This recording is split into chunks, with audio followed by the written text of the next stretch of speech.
Good evening. This is our meeting, our executive section meeting.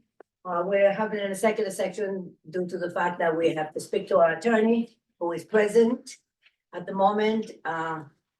Present here right now is myself, Jeanette Santos, first vice president, second vice president, Carol Seahawk, and trustee Dave Heller, and trustee Leslie Crest. Absent are our trustee Juan Leon, and our trustee, our president will be in shortly. First, we have our superintendent of school, Dr. Talbot. We have our assistant superintendent for instruction, John Lang. Our assistant superintendent for personnel, Bridget Wade. And our assistant superintendent for finance, Olivia Dubois. Beautiful name, Dubois. Anyway, please, everybody here, let's go on with our meeting. You're calling We the meeting have, to we'll order. have our attorney Calling the meeting to order. call the meeting to order. Call the meeting to order at 5:35. District regular monthly meeting, January 10th, 2024. We are resuming open at 7:38. Right. In the unlikely event of an emergency, please note the exits that are clearly marked. Take a moment to silence your cell phone and remind that there's no smoking on school grounds. Please join the Board of Education in the Pledge of Allegiance.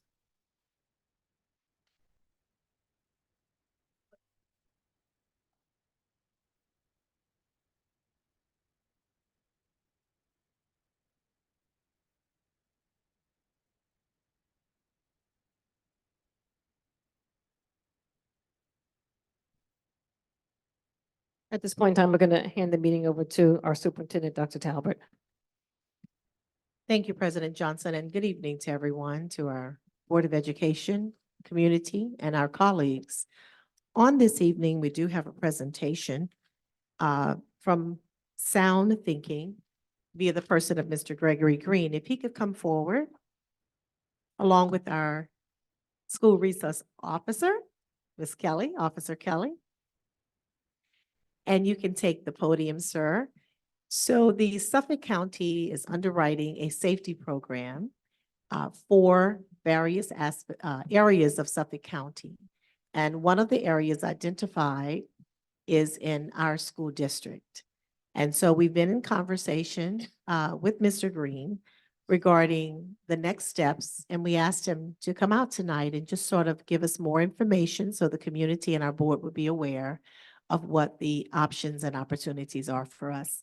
And thank you so very much. Our school resource officer is quite involved and knowledgeable of Suffolk County's initiative regarding this safety feature. So welcome, and we look forward to hearing from you.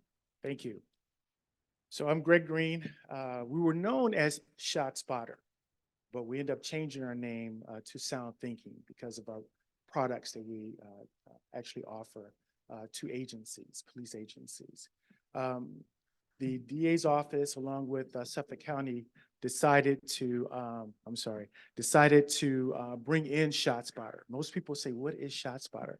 Well, I'm gonna ask if we could show this presentation real quick, and then I'll go through the explanation.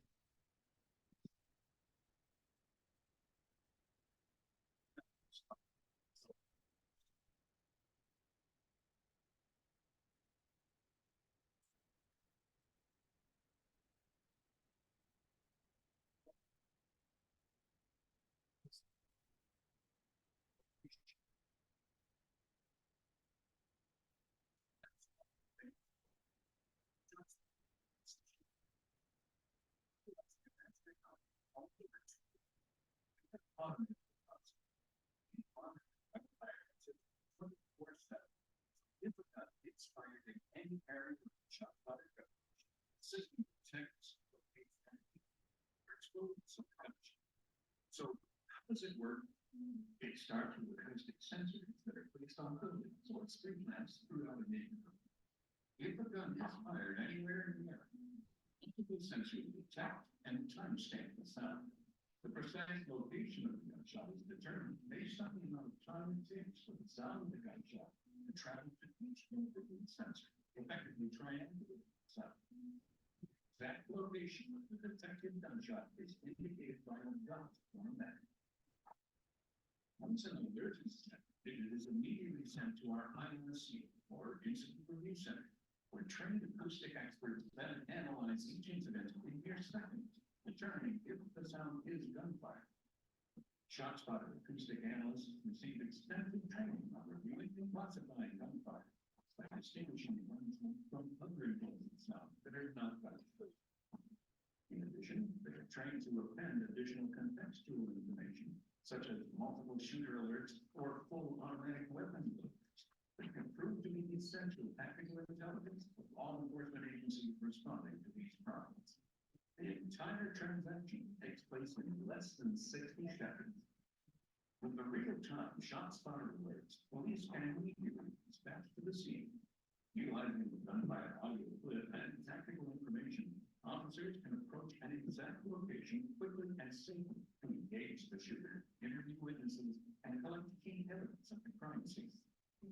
The ShotSpotter app enables patrol officers to receive real-time alerts quickly and effectively in their patrol car, on MDTs, or on the go on their smartphones.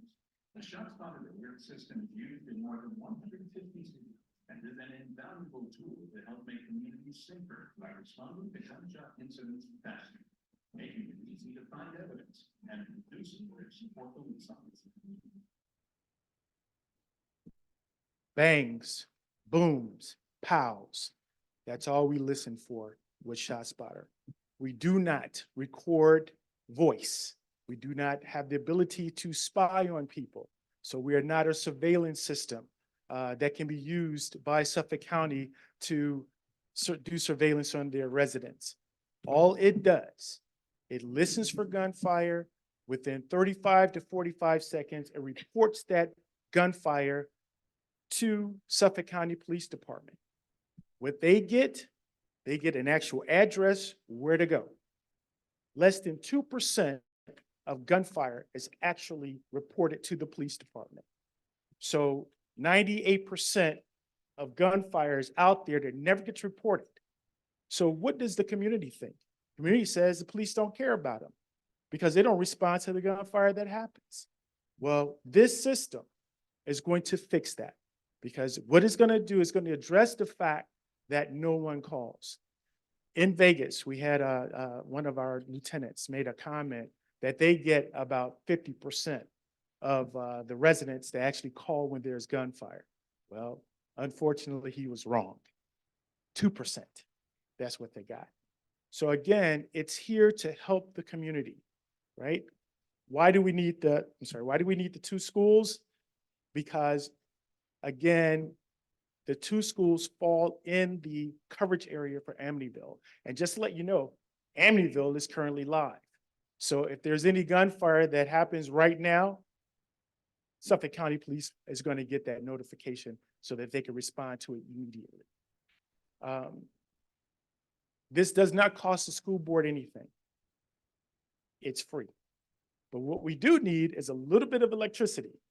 The units use about maybe $3 a year, if that.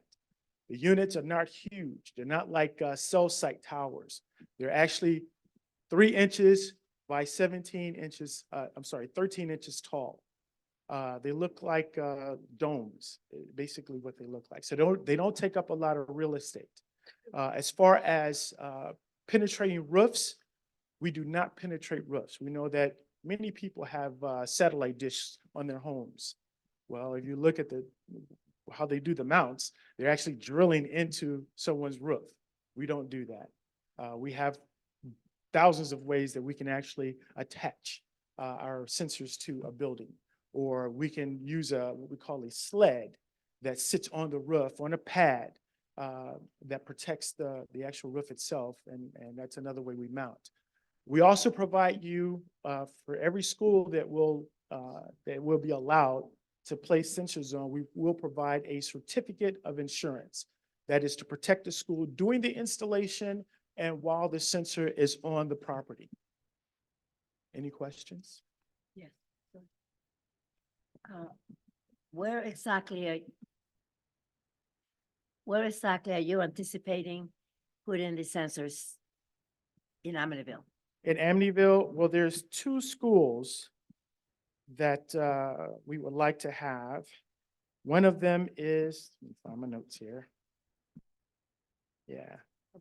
One of them is the Northeast Elementary School, and the other school is Edmonds Middle School. Yeah. Also, just to let you know, which is something that we normally do not do, we don't tell people where our sensors are located. And we do that to safeguard Yeah. those who have volunteered to allow us to place sensors on their properties. So even though everyone here is part of the school system, well, you're the only ones who know where it is. What's the approximate radius from this? One sensor can listen up to, one sensor can listen up to a mile. But then you have to take in ambient noises like traffic and things of that sort. So I would say anywhere between a quarter mile to half a mile. How many other school districts in this area do you currently have this equipment? You name it, we're there, except for Wyandanch. We're still working with Wyandanch, but the other schools, school areas, Huntington, I'm trying to think, Brentwood was, well, actually Central Islip was the first to sign. Brentwood signed right after. And then, of course, was it Bayshore? I'm trying to think. Would it be all the districts in the first precinct that this Mm-mm, young the lady first one. officer works under? So you're talking about Copeg, West Babylon, Lindenhurst. No, we didn't need those. We didn't need them there. Yeah. We didn't need them there, but definitely, I think Wyandanch is part of your district. Yeah, Wyandanch. Yeah. Mhm, mhm. Any other questions from any other board members?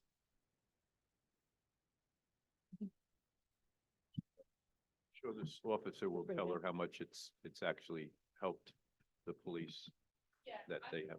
Just kind of speaking to the mic.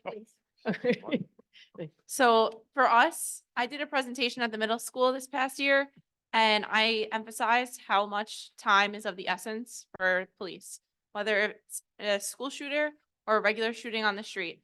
Time is the biggest thing, and that is what this is helping with us for us. Today, we had one that it literally said, it sounds like a gunshot in the middle lane of the southern state. The fact that it can get that specific. So it is helping us immensely. And with the school's help, it's not just for school incidents. It is for the community in its whole. Thank you. Madam President, I have a question. Mr. Leon and then Mrs. Santos. Great. Thank you, Madam President. My question is, the original Shot Spotter, I believe, wasn't that a Suffolk County program? Suffolk County wide? Actually, it only involved 5 of the districts in Suffolk County. Okay. And I can't tell you what happened with that program, but I can tell you this. When they decided to bring ShotSpotter back, they expanded. Okay, so my question is this, so school districts have to opt in now to this? Am I hearing that correctly or incorrectly? No, you don't have to do anything you don't want to do. This is volunteer. Oh. You do not have to opt in. This is volunteer. Oh, okay, all right. Ms. Santos, you have another question? You mentioned signing a contract. What kind of a contract? I didn't mention a contract. Didn't say ma'am. You contract. said. No, I you said a that- permission form. Right. a permission So a form, right. permission form Like- is not a contract. Basically, it says it's okay for us to install. That's all it says. Does it That's say all it anything says. about the 3 cents you said? $3. $3? That's in there too. Is in The there. cost is in there. Yes, And ma'am, that's in there insurance as and well. Yes. And that you are not responsible for the sensors in there, as well as you will not be called to court in the event that the sensors that are on your schools are used to lock in a notification of a shooting. You won't have any clue that's actually taking place. And if you need to do maintenance, We will call first. We will never come unannounced. We will always call and schedule, ma'am. Thank you. Any other questions from board members? Mr. Green, we would like to thank you and Officer Kelly for presenting on this evening, and we will certainly follow up with you. Thank you. Thank you for the presentation. Good night. All right, at this point in time, I will do community input regarding agenda items only, please.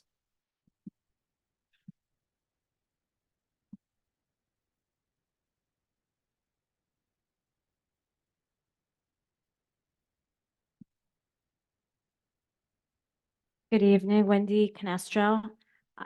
That's amazing. From what I read about that, they go into communities that are identified for high gun violence. That's why it's not for every school district. North Amityville was identified August 2022. There was an article about that. I wanted to just bring up a couple of things. You have minutes for approval, but the November 8th minutes were never approved. They're not on the agenda. There's no minutes up. All right, I will follow up on that. Okay, thank Thank you. The corrective action plan, when will that be, the corrective action plan and the management letter, when will that be placed on the website and available to the public in accordance with General Municipality Law 35? So once we approve it, and you can correct me if I'm wrong, Dr. Taylor, but once we approve it, that's when we can post it up. So in a day or two, it will be up there? 'Cause I'm you're not approving going it to tonight? say, I probably would say probably within the next 48 hours, Okay, the items would be posted up. okay, thank you. You're welcome. Any other questions regarding agenda items? All right, seeing none, I'm going to move forward. Can I have a motion for agenda item 2C1, please? So moved. Second. That's Carol Seehoff is first, Leslie Kretz is second. Any questions regarding this agenda item? Mr. Sheenan, could you just briefly just speak on the social media litigation, what the purpose of that item is, please? Sure. The social media litigation is a class action lawsuit that is brought to enable school districts to recover expenses incurred associated with the youth mental health crisis that is ongoing in this country. And it is the litigation is against social media companies. And the allegation is that they have contributed to the crisis, and therefore school districts should be entitled to funds for expenses incurred as a result of that crisis. And there are many school districts on Long Island that are part of this. That is correct. And the expenditures and attorney's fees, et cetera, any expenditure would only be in the case of a recovery. Okay. Thank you. Any other questions or comments regarding this agenda item? Right. Seeing none, all those in favor? Aye. Aye, motion carries 6-0. Can I have a motion to amend the agenda to add agenda item 2C2? I just have to grab my paper.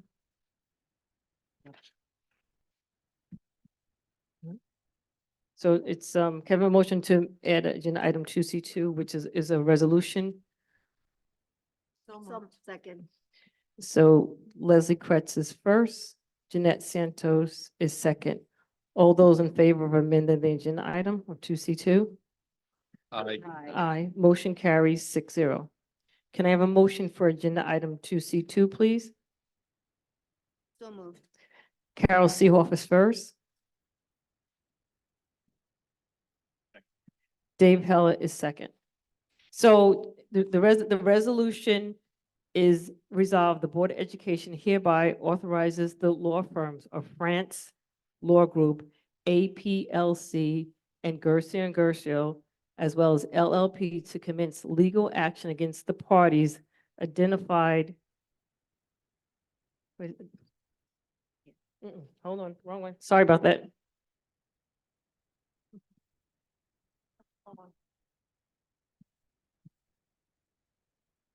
Sorry about that, I have the wrong one. I don't have the right one, Dr. Mr. Sheenan, because that's the one that I have is for the other one. I don't have that resolution. Give me 1 second, ladies and gentlemen, please.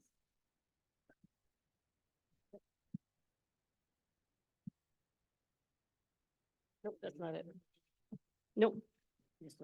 No, this is in regards to the resolution for the hiring of an investigator. So I just need the correct resolution for that one.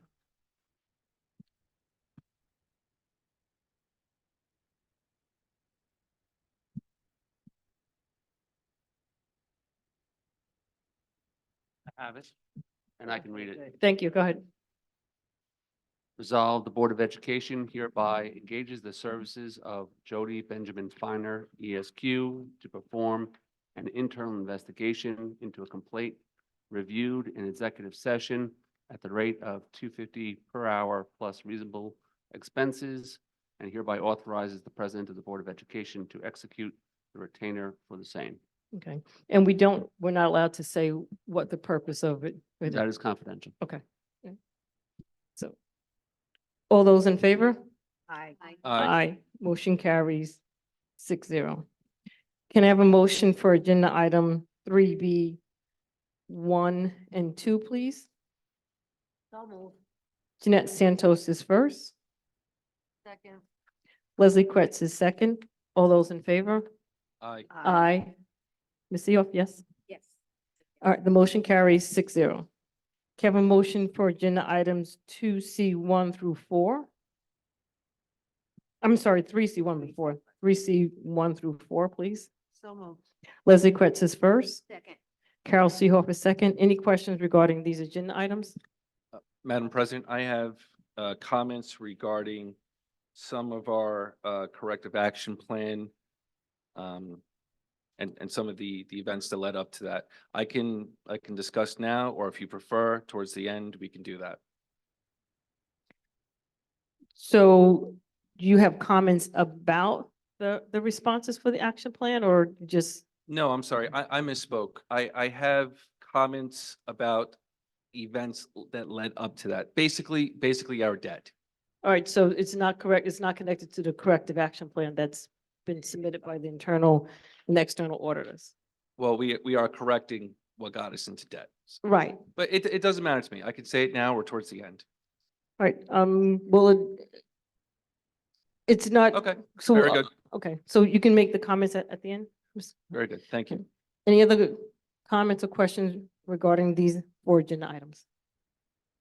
All right, seeing none, all those in favor? Aye. Aye, motion carries 6-0. Can I have a motion for agenda item 3E1 and 2, please?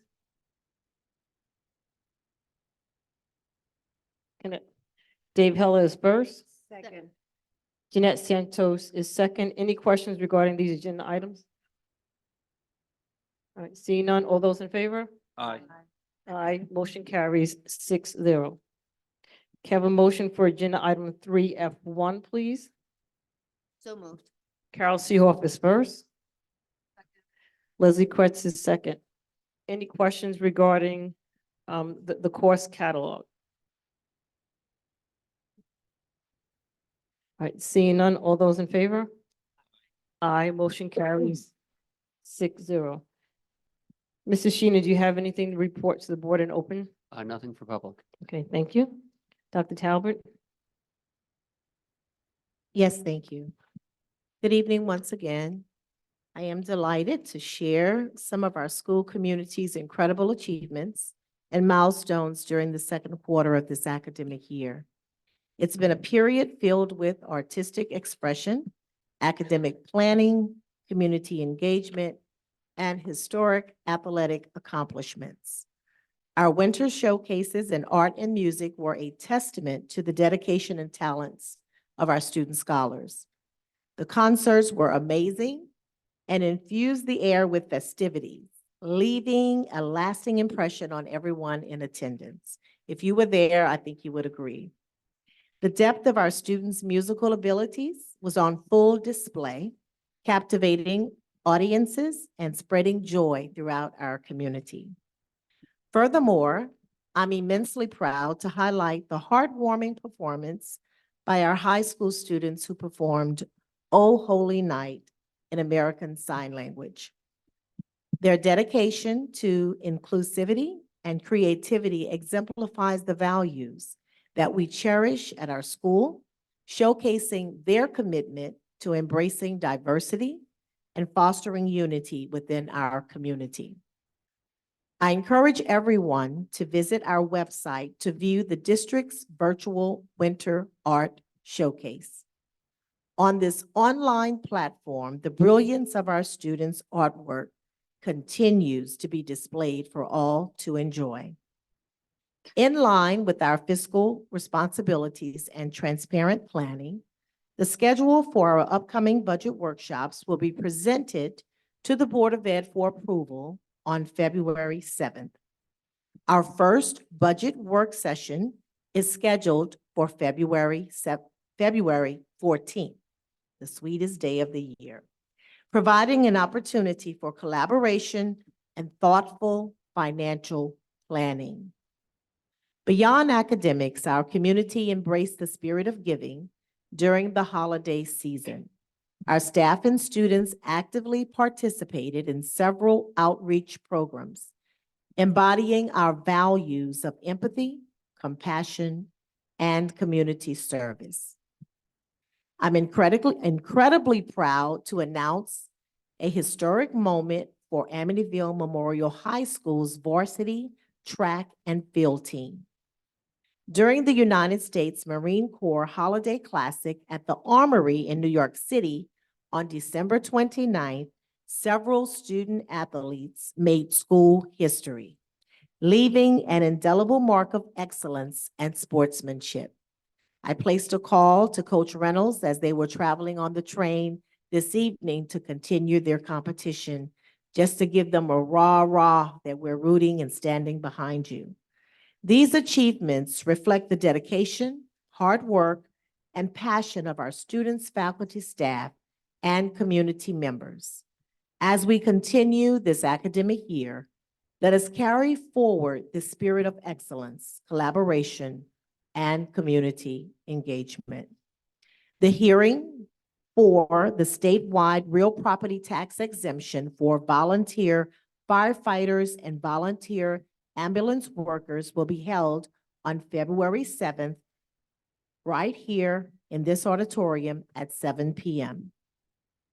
We would like to announce and share that our students will be participating in the Dr. Martin Luther King Jr. program on Monday, June 15th at 10 a.m. at Bethel AME Church. We invite you to join us as we support our students at this community-wide event. That's Monday, January 15th, this Monday coming at 10 a.m. at Bethel AME Church. Thank you to everyone who contributed to these remarkable achievements. Your commitment to our school's mission is truly commendable. On behalf of the Board of Education, thank you again. So just one quick thing, Dr. Talbert, if possible, if the board is able to, depending on what the availability is for that first budget workshop, we're proposing February the 14th, but if possible, the Board of Education has to check their schedule. If maybe we could look at doing it on February 17th. So if the board is available, if we're able to do it on that Saturday, then what will be nice about it is that everyone will be able, that'll definitely be the only thing that will be on the plate. It'll be fresh in the morning. So I'm just asking the Board of Education just to check your calendars. Please let Melissa know by the next day or two if you're available on the 17th to meet in order to do just the budget presentation. If we don't have the board available, then we'll go ahead and do it on February 14th, if that's okay. Oh, that's absolutely fine. Okay. And we'll certainly post the notice of when that will be held. Whatever we decide. Okay. Yes. Thank you. At this point in time, we'll take any community input regarding non-agenda items.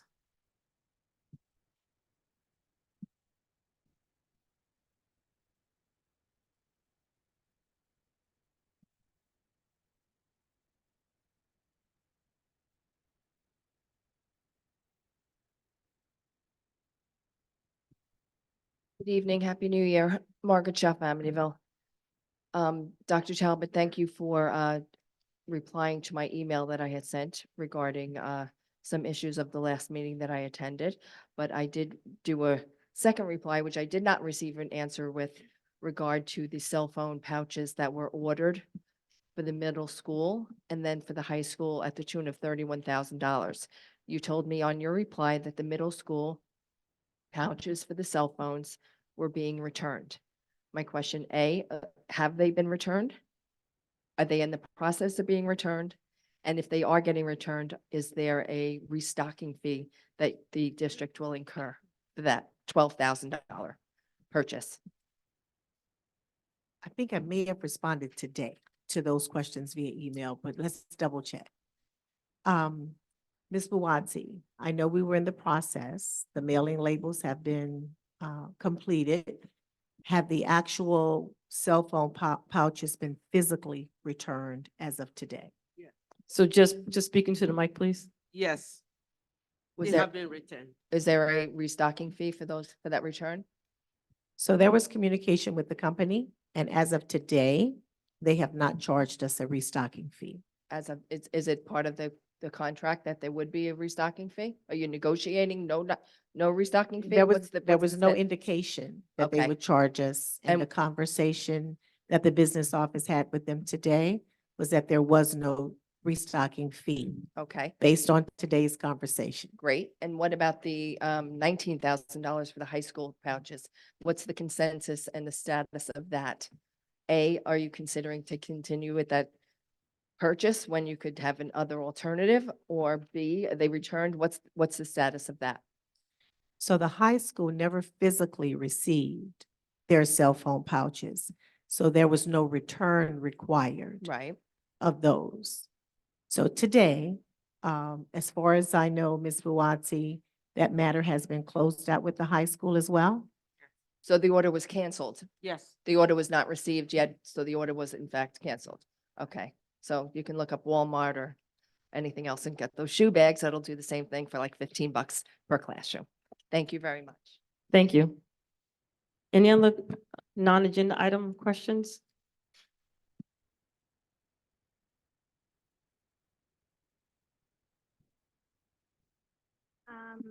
Wendy Canestro, I just have a quick question about the upcoming budget meeting. Last year's budget, the line by line item budget was not on the website where it has been in the past. Can we get the line by line budget from last year posted on the website? And is that something that the board can commit to doing for this year as well? So people could stay apprised? All right, so you're asking for the line by line budget from last year? to Yeah, be that's, posted. that's not on there. It just has like the workshops and the adoption and the presentations, but the line by line, I have the line by line physical copy. I just don't have the one, it's not online. So if that Okay. could maybe be updated and if the board could commit to putting the line by line budget up for 23, 24, right? For- Right, yeah, no, for the 24, 25. 24, 25. Yeah, School year. All right, so I will talk to the board and just see if that's something that we will be willing to do, to put the line by line budget up. So if someone's not physically here, they'll be able to see it at home and follow through on home. Great. If we can do, if we're doing it, we'll also be doing it by Zoom as well. thank you. And I do want to acknowledge, Dr. Talbot has answered my emails as well, so I do appreciate that and thank you very much. Thank you. Any other questions regarding non-agenda items?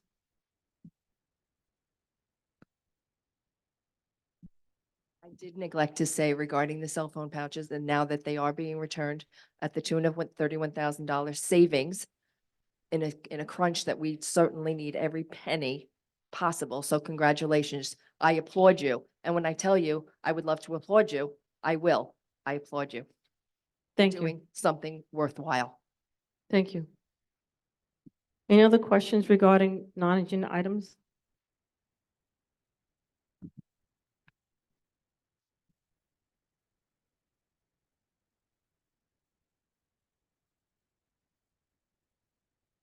Good evening, everyone, and Happy New Year. Good evening. It's been a while since I've been up here, and I honestly was not going to say anything, but I guess my question, things seem to be the same as the last time I was here. My concern is regarding the function and the role of community input Just speak into the mic, 'cause we can. The function and role of community input at these meetings. I respect the fact that as community members, we have concerns about budgetary items. But in regard to per se auditing what the school district is doing, where does that function for? Does the district have an auditor that will go through the books at some point and advise you of maybe misspendings or things that don't seem correct? I think for me, community members come to school board meetings to find out programs and things that are happening in the school district that are helping our children be successful academically. Budgetary, financial things should be in other settings. I remember at length, there was a community member that came a lot and had comments about things that she wasn't pleased with. And what that community member did, she moved because she felt that her tax dollars were not being spent properly. So I employ those persons that have such critique of the school district and what's going on. We heard that there's an offset, and I would imagine that the school district, the board rather, is going to address that. I give you time to do that and then report back to the community versus every month coming and attacking. We hear about teachers leaving the district. Yes, teachers have left and teachers will leave, but it doesn't help when we have community members that air our dirty laundry on social media and in the news. Who would want to come to Amityville when community members get on the news, post how horrible the school district is? If we want to make things better, we have to help make things better here. There are various cultures where we teach our children what's done at home stays at home.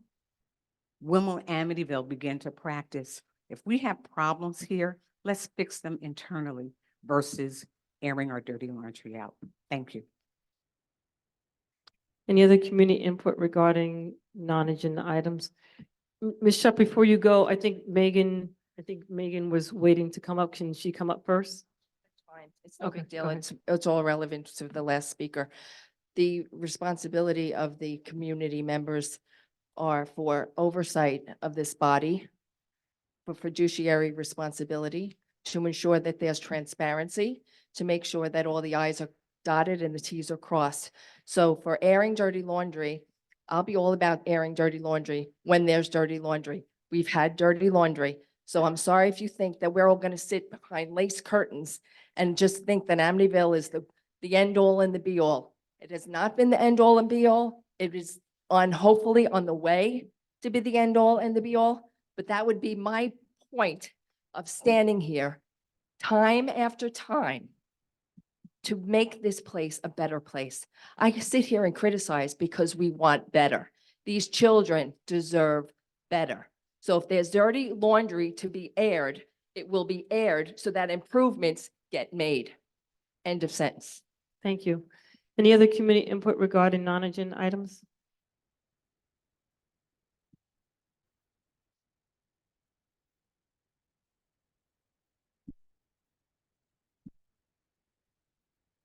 Hello, Megan Messman, Amityville.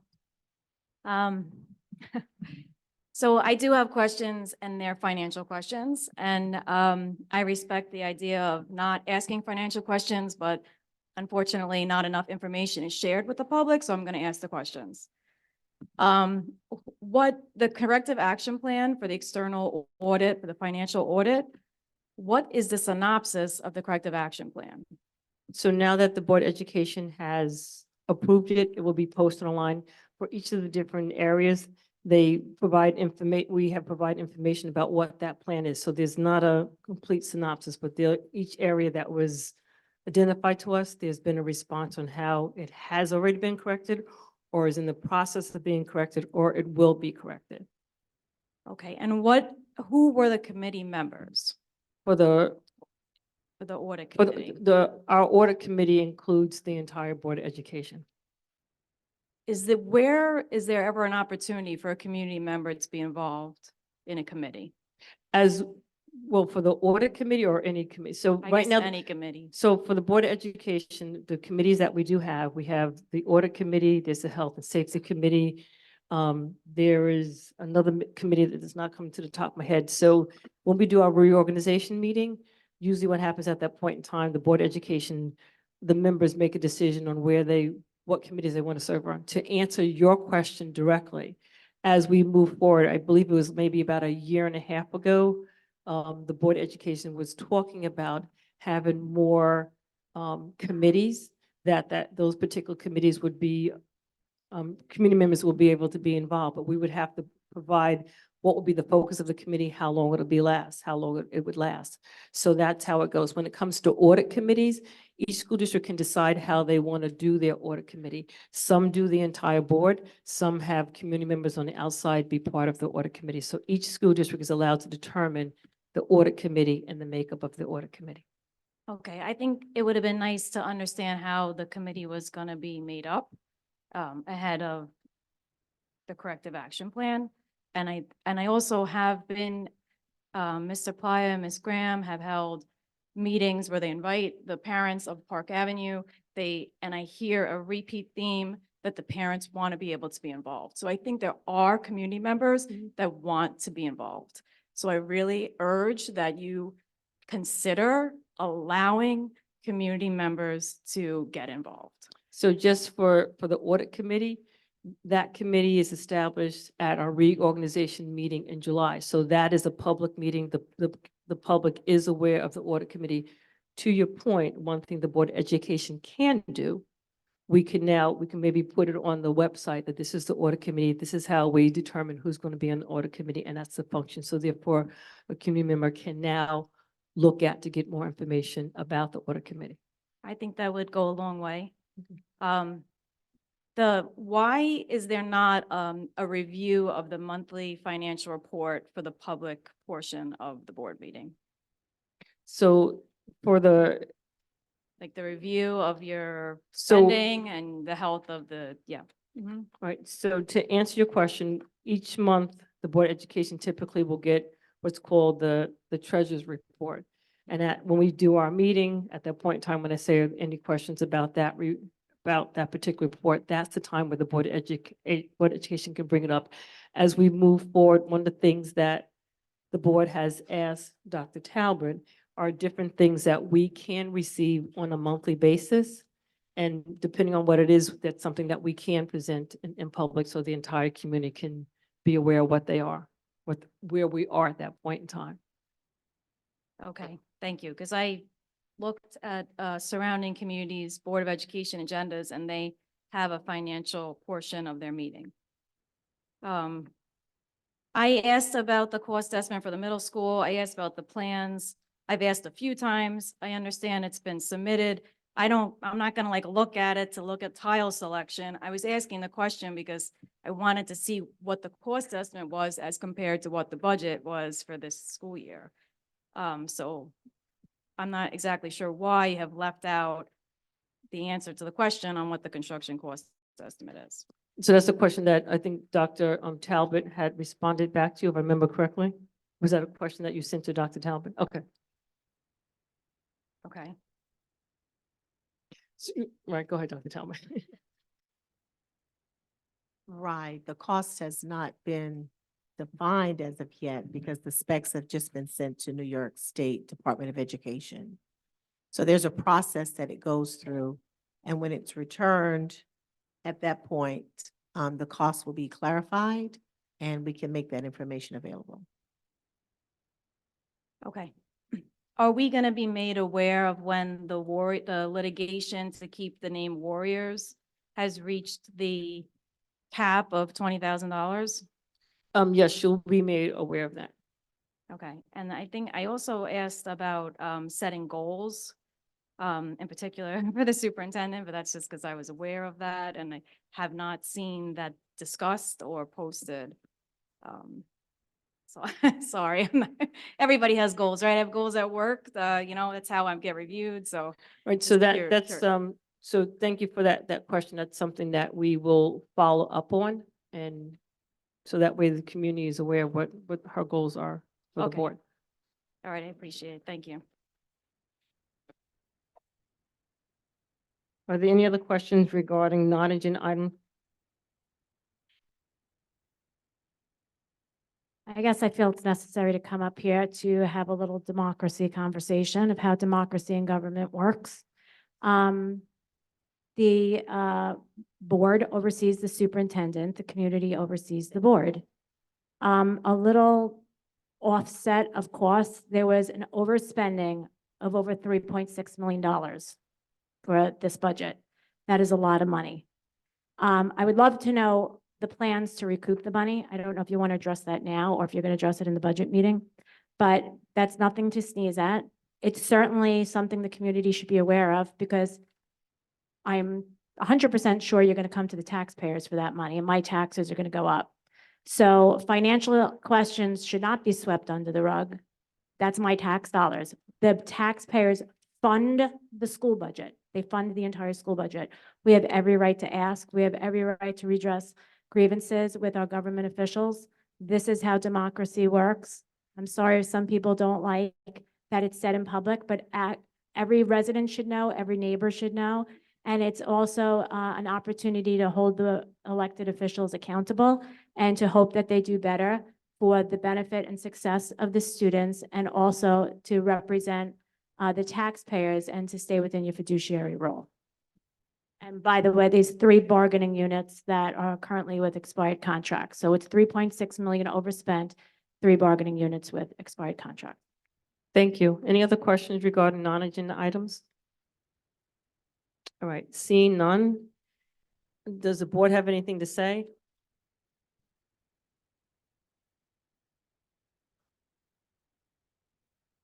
Go ahead, Mark. President. Thank you, Madam President. What I really wanted to kind of say is just, I guess, politely voice my concern about our finances going forward.